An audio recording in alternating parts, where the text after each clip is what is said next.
अमरावती जिल्ह्यात शेती अवजारांची चोरी करणाऱ्या एका मोठ्या टोळीचा पर्दाफाश करण्यात आला आहे। स्थानिक गुन्हे शाखेच्या पथकाने केलेली धडक कारवाईत 6 जणांना अटक करण्यात आली असून लाखोंच्या मालासह चोरीचा अनेक घटकांचा छडा लावण्यात यश आले आहे। शेती व्यवसायाला बागा आणणाऱ्या या टोळीचा अखेर काय कबुली दिली आणि पोलिसांनी हे कसे उघडकीस आणले, पाहूया आमचा खास रिपोर्ट। अमरावती ग्रामीण भागात गेल्या काही दिवसात शेतांसाठी उपयुक्त असलेली अवजारे, मोटर पंप, स्प्रिंकलर आणि पाईप चोरीच्या घटना वाढल्या होत्या।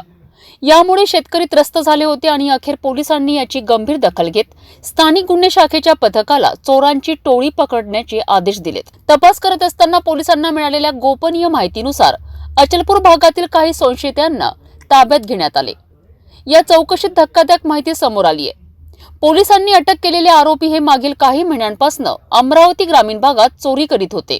ही टोळी गावांमधील निर्जन शेतांमध्ये रात्रीच्या वेळी शिरून शेतकऱ्यांची महत्त्वाची उपकरणे लंपास करायची।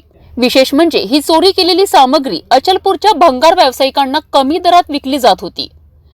आरोपींकडून चोरीचे 3 motor pump machine, 47 sprinkler nozzle, 9 plastic pipe, मोठ्या प्रमाणावर ॲल्युमिनियम तार आणि 2 मोटारसायकल असा 2,20,700 रुपयांचा मुद्देमाल हस्तगत करण्यात आलाय।